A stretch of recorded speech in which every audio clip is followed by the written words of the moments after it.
We all were so bored when he suddenly made a grand entry into the class.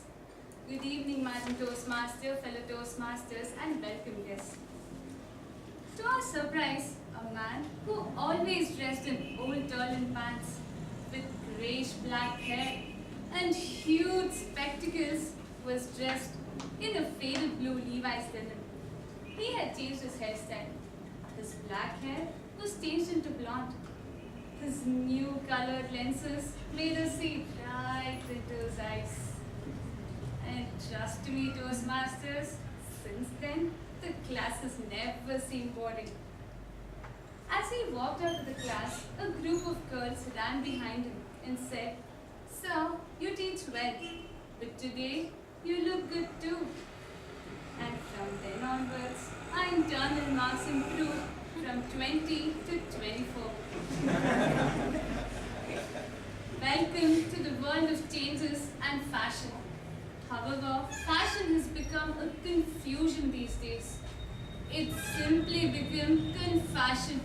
Confusion plus fashion. Give me credit, Toastmasters, for coining in this new word. It all started from the time of Homo sapiens, where men used to cover the midsection of the body with a piece of cloth. Dressing in those days was just a necessity. Then came the era of modesty, where clothes covered the whole body and they paid less for more.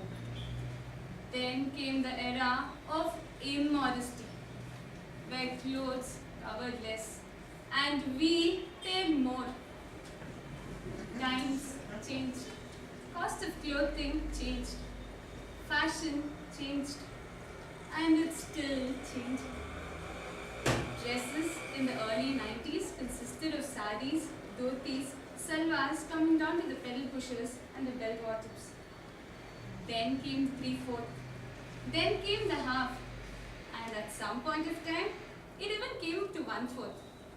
And the men sitting here didn't have to wait for long. Torn jeans, which is a fashion for the youngsters these days, is a matter of confusion to their parents.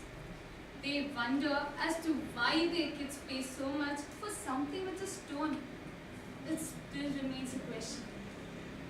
Fashion today is a profession too. Ace designers like Rocky S, Prasad Vidapa not only dress the film stars but even the common men. Be ready with the huge wallet. Today, fashion is worth a few thousand to our industry and it is a source of employment to many. Now, if you all think that fashion is only for the girls, then you have mistaken, my friends. Why go somewhere far? Look into our own club.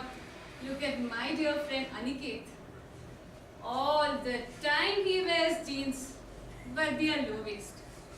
When this speaker delivers his speeches, there is a lot of tension in the room.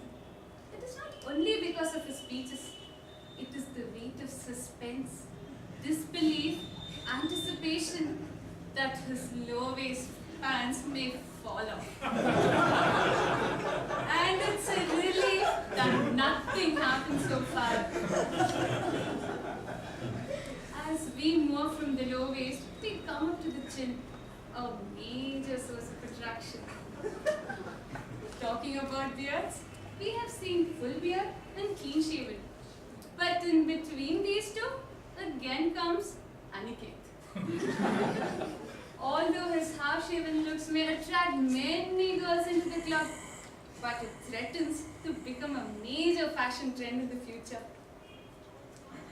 Talking about the youngsters in our club, like Ramesh sir, Rangopal sir, Chaya ma'am, or Kumaran sir, and the very young Nikhil, Amit, Sheetal, we see the young always dressed in neatly pressed shirts, cotton trousers, and beautiful saris.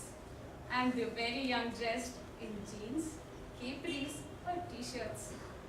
Both look good in their own attire, but make us swap. If we see Ramesh sir dressed in a 3/4 and a t-shirt, and for a change, Madhuri dressed in full pants, I bet.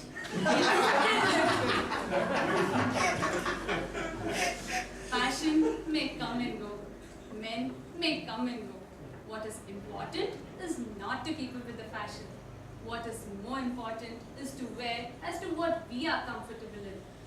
What we wear projects our identity. We can either make or unmake clothes. Come Toastmasters, let us all dress as to what we are comfortable in, and let's make a difference to ourselves and to everyone around us. Over to you.